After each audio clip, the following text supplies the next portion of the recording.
This episode of the Productivityist podcast is brought to you by Front. With Front's efficient email for teams, customers report that every person on their team saves an average of 6 hours per week that would otherwise be spent managing email. And you know how I feel about managing email. If you're ready to transform your team's productivity with efficient email, you need to check out Front. I'll have more about how you can do that during this episode of the podcast. But for now, let's get on with the show.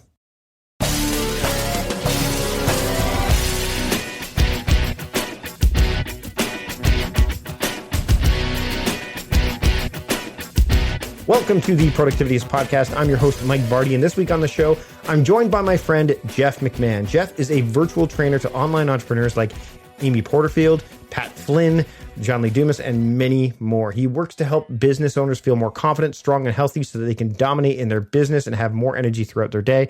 He's got a degree in pre-med and pre-pharm with dual certifications in injury rehab and sports medicine. So when he does this stuff, he knows this stuff. He's been a fitness expert for over a decade now, working with thousands of people throughout the world.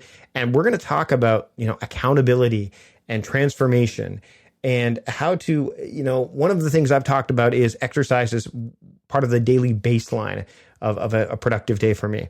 And it's something I've struggled with for a long time. And Jeff's got some stuff that will help me and it will help you as well. Make sure that you don't miss out on taking care of yourself so that you can take care of your to-do list and your other accountable responsibilities and all that stuff that you need to take care of on a daily basis. You got to take care of yourself first. You can't take care of yourself and expect to take care of your to-do list. You got to do the former before you can do the latter. So let's just get into it. Here's my conversation with Jeff McMahon. I'd like to welcome Jeff McMahon to the Productivityist podcast. Jeff, thanks for joining me today. Hey, Mike, no problem. I'm so happy to be here, buddy. One of the things that's actually pretty funny is I'm recording this right after pretty much doing a workout. Like I literally have the irony is pretty funny. And the thing is that when we scheduled this, we originally scheduled it for a different time. And it would have been before a workout, but the way our schedules worked and I've got a trip coming up, it kind of worked out that this would be a good day to do it and a good time. And I want to kind of focus today on when it comes to fitness and wellness and things like that. It's one of those things that I think falls by the wayside for so many people when it comes to their productivity and their time management. And it's odd because it's actually the thing that one of the key, if not the key thing, that can help you with your attention and moving things forward in the right direction. Tell me what you do when it comes to, for those who aren't familiar with it, what you do to help people, live a better life, really, but through fitness and through wellness. Yeah. So the big thing of what I do is I bring accountability and convenience to people's lives. So we all go to fast food places going out to eat because it's convenient.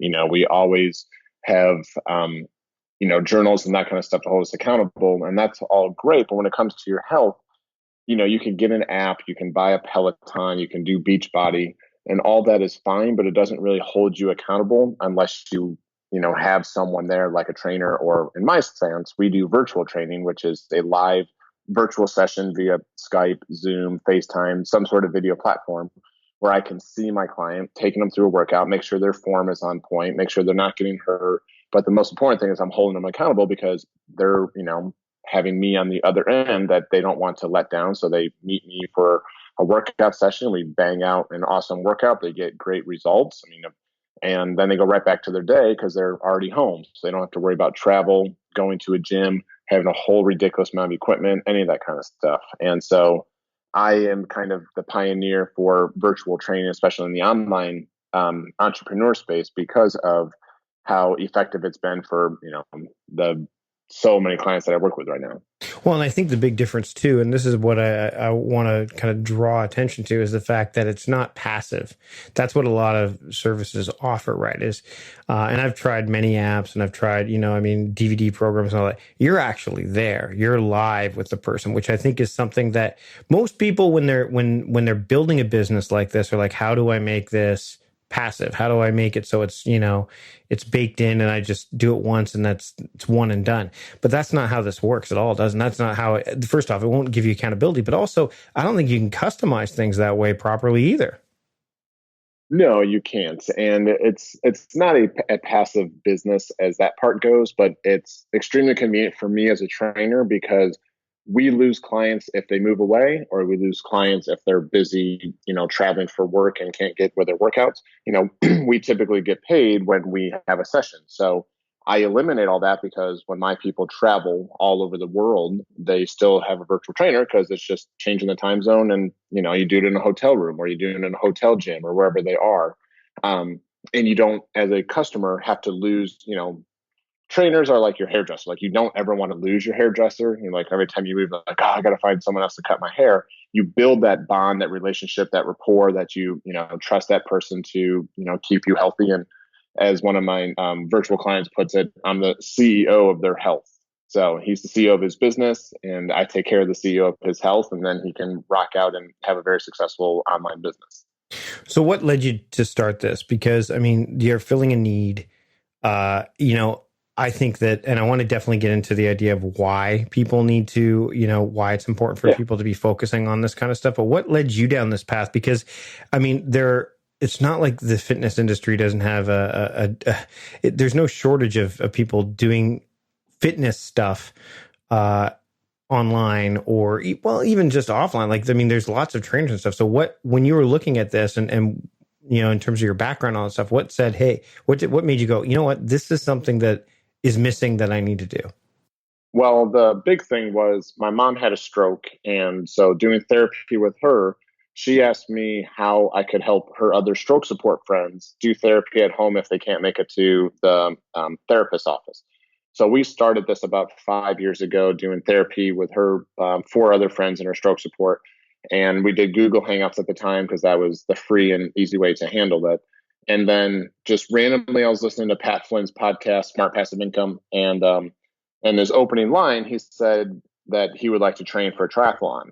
And I do a lot of Ironman triathlete training of athletes and stuff. And so I just sent him a random email on Christmas Eve saying, "Hey, Pat, I'm a big fan of your show. And, I'd love to train you for your triathlon. I'd love to train you virtually." And then he wrote back, "That's great. I'll take you up on your offer, ... What's virtual training?" And um, so he and I pioneered the online business space of virtual training to see how it would work for him, the changes it's made for him in his business, in his public speaking, in his productivity, in his clarity, in his energy levels, his family life, like all that stuff. And just working with him for 9 months, we worked together to get him ready for the triathlon. It was so much more than just a triathlon. Yes, he was 100th out of 1,200 male competitors that day. He also beat his goal time by more than 28 minutes. So he kicked butt in the triathlon, but the way he felt, the confidence he had in his clothes, the better he felt up on stage standing in front of people presenting, like so many other factors that came into play more than just the triathlon was what really sparked me like, okay, there is definitely a need for this. And it isn't just, I want to run faster. It's, I want to feel better. I want to have more confidence. I want to have more energy and I want to play with my kids more. And so those things that were important to him, I know are important to so many people. And so that's how this sparked literally 4.5 years ago. Why didn't you go down the path of what so many others have done, which is, again, like building a program that's kind of, here it is, go ahead, take it, and I'll kind of be here in the background, as opposed to being really engaged with people? Because that was the one thing that Pat and I talked about in the beginning. He's like, well, I've done P90X.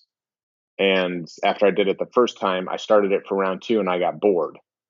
And I was like, of course you got bored because A, your body needs variety. So, but doing anything again, you're going to get sick of it. But then B, his biggest thing is like, no one's holding me accountable to do it. So he would just get busy playing with the kids or doing other stuff for work. And then he just never got the workouts done.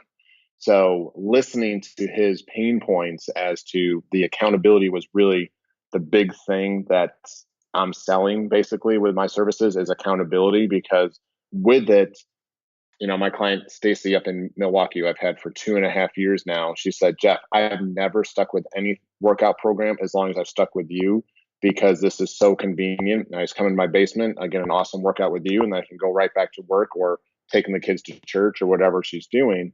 But she's never been able to stick with anything because nothing's ever been this accessible and easy to maintain. Meal planning is important because it prevents us from being a disappointed wreck when dinner time comes around and we have no clue what to make, or even if we have the ingredients to make the meal. It's a time and a money saver, but most importantly, it frees up valuable brain space. Creating a meal plan prepares us for the week to come and gives us peace of mind that we're organized and can feed ourselves and our family. That's why I do it, and that's why Plan to Eat helps me do it. Your subscription includes access to the Plan to Eat website and fully featured mobile apps on iOS and Android. And Plan to Eat gives you the tools to clip and organize recipes from any website, the ones your family loves and that fit your dietary preferences and needs. And you can create a meal plan around your schedule. Then what happens is the Plan to Eat software automatically creates an organized shopping list based on your plan. So sign up for your free trial at plantoeat.com/timecrafting. That's plantoeat.com/timecrafting. The coupon will be automatically applied to your account and can be used when you're ready to subscribe. It's valid for new customers only. Give Plan to Eat a try today. We're going to take a break from the podcast to talk about our sponsor for this episode, Front. One of the things that I like about Front a lot is that it's enabled me to change my tune on how I've said for years that you can't use an email app to manage your tasks. With Front, it kind of acts as that bridge between your communications and your collaboration when it comes to task management with your teams. So I've been using Front for a few months now, and I'm a huge fan of what they've put together. The chaos in your inbox from things like forwards and carbon copies and blind carbon copies, it's just so overwhelming. And the problem is that there's a lot of accountability lost. In fact, there's a total lack of accountability. And what happens there is that messages get missed and things fall through the cracks and redundant work happens. Things get duplicated. But with Front, that doesn't happen. The other thing is that with team chat and project management tools, the rest of the workflow is kind of designed to make your team as efficient as possible. But email is kind of siloed. It's on its own. Well, with Front, what we're able to do is we're able to kind of bridge that gap. Like I mentioned, Front is really reinventing email for the way teams work. I would say it's email evolved, with new workflows and efficient collaboration, which I'm seeing with my team already. And it's just right now, it's just me and my assistant. We're adding, other people to the mix. My wife is somebody who's involved with the email loop. We're adding her to the mix. And it's really great because once you can find the benefits of things like assigning emails from your own inbox to someone else without having to forward it to Asana or Trello, which you could do because there's integrations with Front to task management apps such as that and plenty of other apps as well. But what that does is it kind of it keeps Asana for us from overflowing with tasks that probably could have stayed in email if email was designed in a different way. And Front has really taken it to the next level when it comes to email. All the communication channels are really in one place.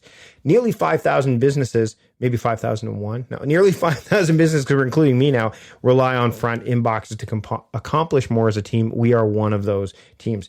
If I need to loop my assistant into an email, I can just mention them in a thread.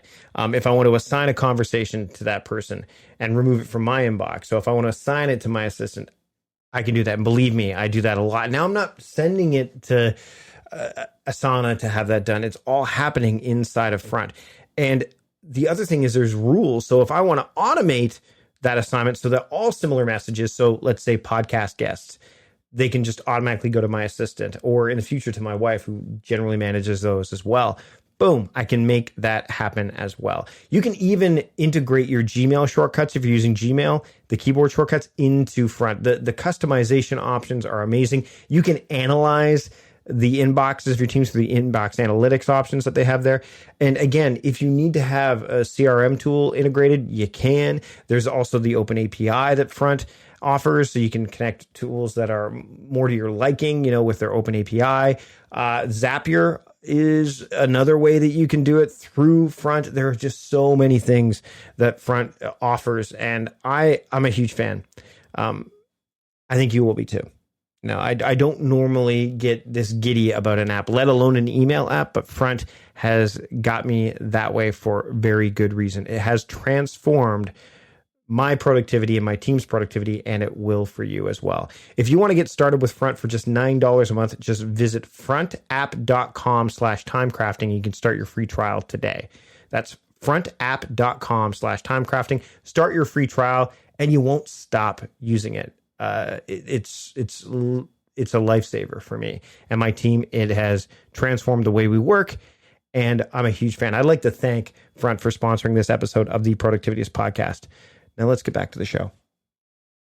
I want to talk a bit about the benefits of accountability. You just touched on it a little bit a second ago. Where have you found accountability to be helpful with you in your life? Not maybe just, not even inside the fitness realm, but when it comes to business, because you've obviously building a business. You and Pat have had you've been working together for a while now. What role has accountability played in your work to date, other than what you're giving people, and why is it so critical for people in a world that's just moves so flippant fast?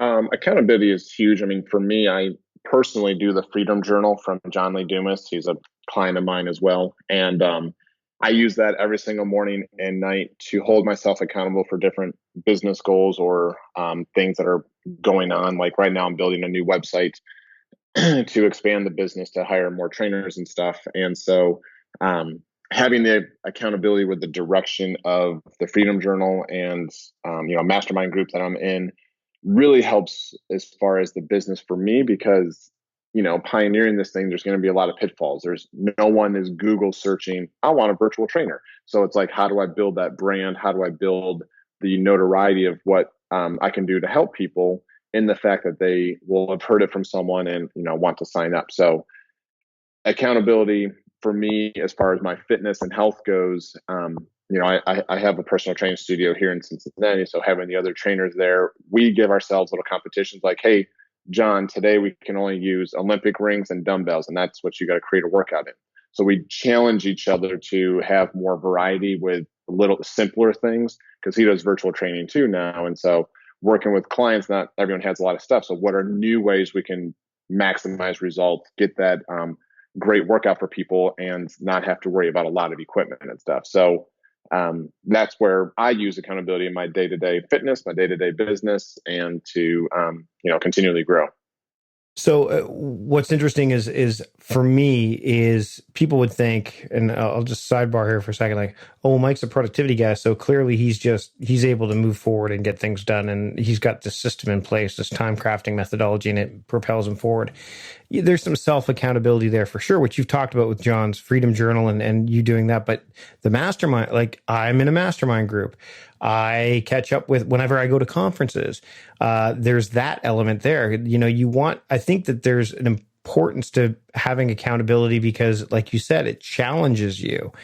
What challenges have you faced building this business? Because it's, again, like Pat said, like, what's virtual training? How does it, I know you and I've had a session before, and it was, let's figure out, it was interesting because it's not something you've ever done. I've ever done before. So it's like, okay, there's space things that you have to consider and all that. So can you touch on that a little bit?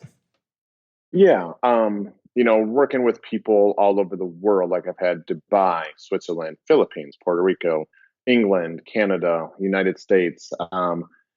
The biggest, I guess, hurdles so far have been, do they have enough space / how good is their internet connection? Like in Dubai, it was a little bit sketchy where they were in their high-rise apartments. So internet would sometimes work and sometimes not work. And, but the other parts, mostly the biggest thing is getting people to wrap their head around, I can work out at home and have a trainer, virtually through a device, whether it's a phone, tablet, laptop, whatever, and get the same workout that I would in a gym. So it's getting people to wrap their head around, wow, I can, get the same results, lose 100 pounds if I want to, or, whatever their goal is, and not have to have a leg press and, a chest fly machine and a bench press machine and a treadmill and all these different things. And, not get bored or whatever. So and then the other part, like I mentioned earlier, is just finding, people that have never heard of virtual training before to, stumble upon it. So, it's a lot of cold traffic that I have to do ads and landing pages and retargeting and things like that to warm them up to the idea that, yes, I do want to get in shape like Amy Porterfield and all these other people. Maybe I'll give virtual training a try since it's doing so well for them. I want to talk to you about a video that you did. Actually, I think it might have even been today. We're dating it a little bit as I say this, but you talked about Peloton off the top of the show. That was today. Yep. It was today. You said that you're not a huge fan. Now, correct. I can tell you that I know some people who use it. You obviously do too. It's one of those things where in Canada, it's just starting to take hold because shipping here was, like anything, it always shows up here late. What people can, I'll link to the video is on Facebook, so I don't know if they can link to it, but just, can you kind of give me a sense of what do you have against Peloton? Like what is the problem with Peloton in your estimation? And maybe frame it differently if that's not what you want to say. Right. It wasn't a problem with Peloton. It was a comparison to what Peloton offers. So in all their commercials, they make it seem like it's, oh, I'm so great to be on this spin bike and I'm watching these instructors on my screen take me through a workout. The problem with it is it's literally just like anything on your app or anything else. There's nothing there holding you accountable. I mean, you'll pay $500 a year to do their live classes, but that's only if you show up. If you don't show up, no one's going to text you and say, hey, why aren't you at the class? No one's going to be like, hey, Mike, so happy that you're here. How are the kids doing today? Or, hey, Mike, let's go a little bit harder and get that intensity going. Like, nothing is personalized. So you might as well just like watch Game of Thrones on TV and hit the spin bike, because it's going to be basically the same thing. And you're spending $3,000 for a bike plus $250 for setup fee plus tax on top of that, plus shoes are $125. I mean, it's just a very pricey piece of equipment that my clients that have had them will use them when they first get it. They're like, oh, I'm going to sign up and do this. And then about 4 times later, they're done with it for about 6-8 months. Then it's rolling around January 1st. Like, oh, maybe I should jump on the bike again. I don't use spinning in a lot of my workouts because it's a very unilateral motion that unless someone's training for an triathlon or something of that nature, there's so many more effective ways to be doing caloric burning, like kettlebell swings or total body workouts or things like that you cannot get from just doing a spin bike, which is lower body. Kind of like a club too. Like it's all, the same things happen with, DDP yoga does it too. Like you're all, there's a community there, but yeah, you are paying the price to be part of that community. In some places you're paying a whole lot. In some cases you're not, right? Right. And so, I mean, the piece of equipment, I'm sure it's a great spin bike and that kind of stuff. And if you're a die-hard spin fan, then, you will get in and want to join their classes. But no, my point was no one holds you accountable like a virtual trainer would to, hey, all right, let's say Pat has one. Hey, Pat, now hop on your Peloton and let's go for 30 seconds, then hop off and let's do the boasts. Like, that's what I would use it more than I would be to do a spin class. Right. Now, the one thing you brought up there that I found that has some parallels with what I do is the idea of when I coach people, and I recently just finished a group coaching program, and I could see who made their way, through the program, and I could see people who stopped, and I could see people who, made it halfway, and you could see all that, and with that group coaching program, I was able to say, hey, what's going on here? How can I help you? Da, da, da, da.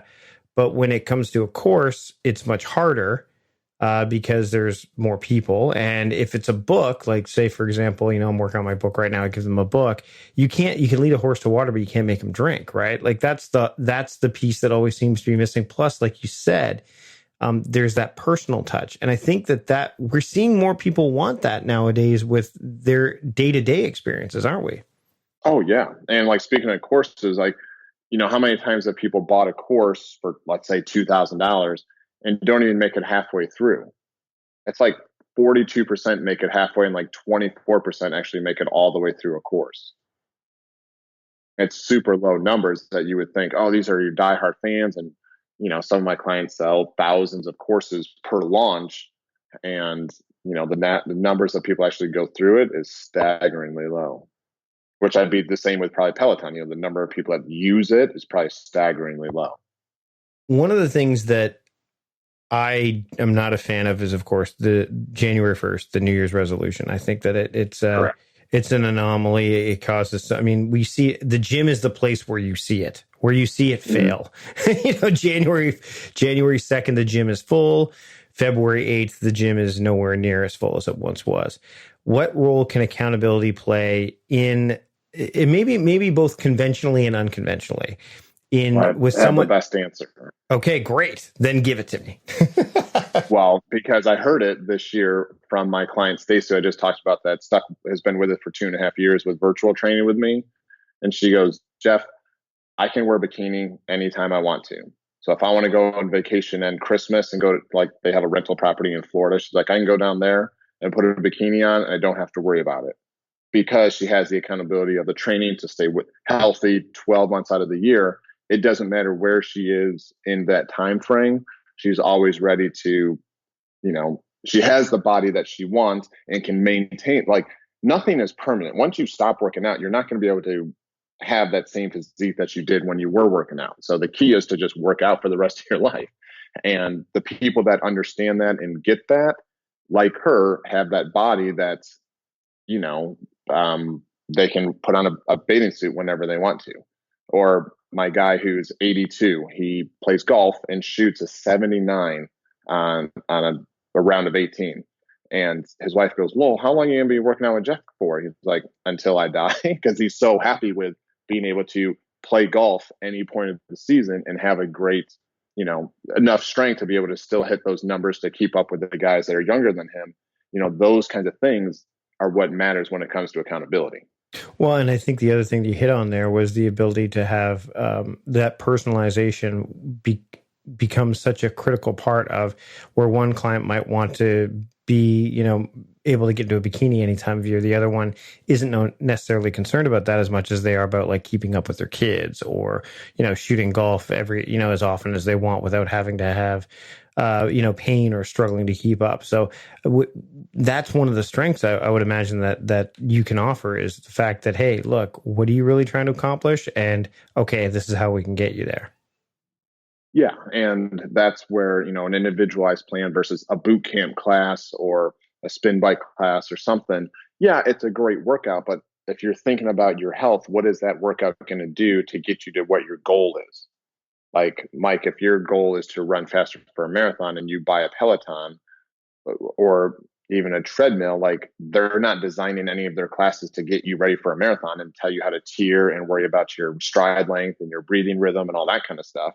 Those are questions you would have to ask from a coach or something. Right, right. Before we wrap up, I want to touch on just something that for people who are listening and saying, you know what, it's that time of year. It doesn't matter what time of year it is, by the way. Anybody listening to this could be any time of year. Right. I really need to work on getting in shape. I want to feel better. I want to feel fit. I want to be, take care of myself better.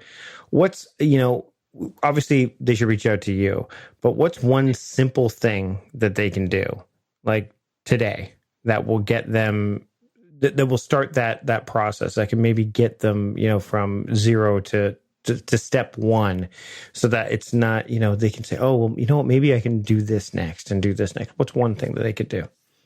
Well, one thing that two real easy things. One is to eat green vegetables at nighttime for dinner. So get rid of carbs at night and eat green veggies. That'll burn more fat while you sleep because you burn the most amount of fat while you sleep. So that's one thing that you can do is just make a little switch to always have green veggies with your dinner. And then the second thing is most people have heard of, walking 10,000 steps a day is a goal like Fitbit has and that kind of stuff. The reason why that number exists is because on average, if you walk 10,000 steps a day, you will lose 1 pound of weight a week. So in a month, you'll lose somewhere between 4 and 5 pounds a month if you were to just walk.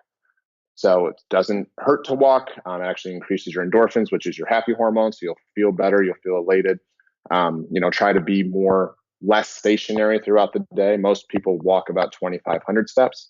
So yes, going for a little walk or whatever to make it to 10 will be some effort into it, but that will help you lose, 5 pounds a month, which after 12 months, it's 60 pounds down in a year just from walking.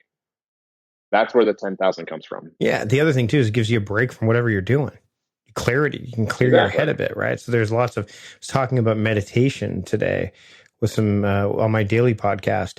And the idea was, hey, listen, just, when you start to meditate, and I think this is what happens with a lot of people, and I mean, you can speak to this too, I'm sure, is that they want to do it all right away. The patience isn't there. They're like, I want to be productive tomorrow. I want to lose weight today. I want to be able to meditate for an hour like now. Why can't I do that? These other people, the comparison trap, all that stuff. Accountability obviously is a way you can do it, but it's a form of accountability to kind of say, hey, listen, your job would be to kind of say, let's get real here. Let's you can actually help people with the patience part of it too, right? Oh, yeah. I mean, having realistic expectations, like when I do my assessments with people to see what their goals are, I, kind of have to put them in place because they're like, I want to lose 10 pounds by the end of the month. Well, I mean, if you throw up after every meal and take laxatives, sure, you can get the weight down or whatever. But the reality is it takes about 3 months for your body to really see a change that you're going to look in the mirror and be like, wow, I look, different than when I started.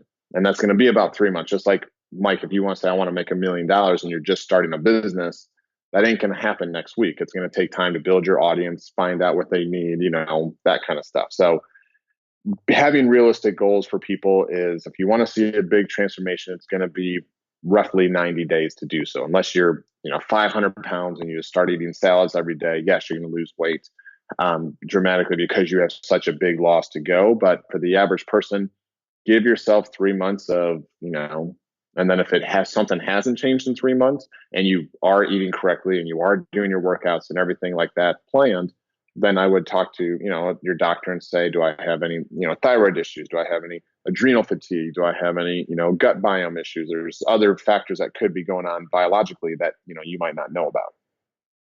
Jeff, this has been great. What are you working on right now? I mean, we're in mid-June 2019. What are you working on right now? Where can people keep up with what you're doing?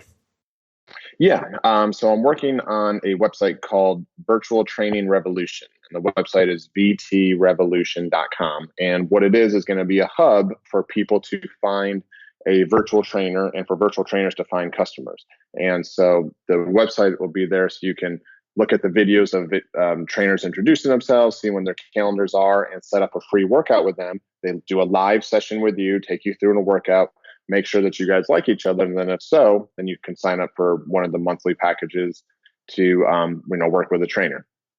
The best way to get a hold of me is to just email me, jeff@totalbodyconstruction.com.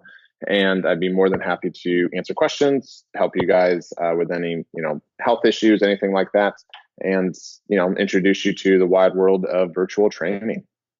Jeff, this has been great. Thanks so much for taking the time to join me today on the Productivityist podcast. Happy to be here, Mike.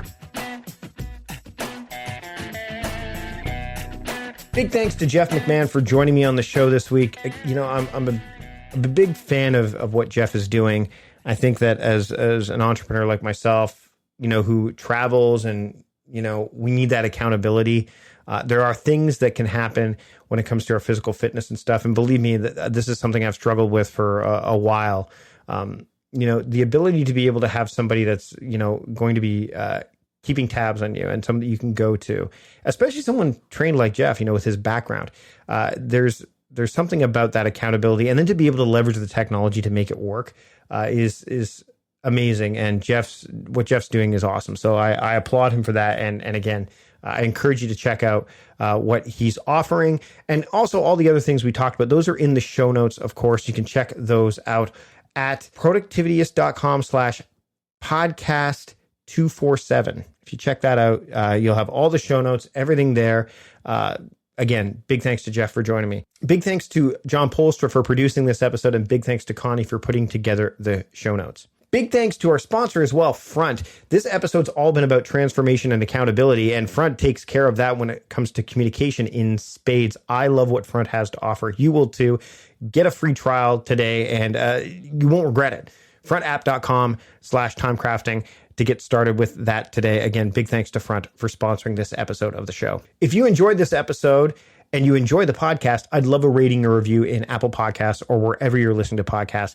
It just helps me know what we're doing right, what we need to improve upon. We do check all reviews, so the reviews give a bit more layered context to what we're doing. So if you've got the time, I'd love to get a rating and review in Apple Podcasts or wherever you're listening to podcasts. And if you're not subscribed to the show and you don't want to miss a single episode, you can do that in Apple Podcasts or Spotify or wherever you're listening to the podcast, because that way you won't miss a single episode. We've got a lot of great episodes coming up. Plus, you can look at the back catalog and see what you might have missed along the way. So again, thanks so much for listening, taking the time out of your busy week, your month, your day, your lives to listen to the podcast. I really do appreciate it. That's it for this episode. Thanks again. I'm Mike Vardy, the host of the Productivityist podcast, reminding you to stop guessing and start going. See you later.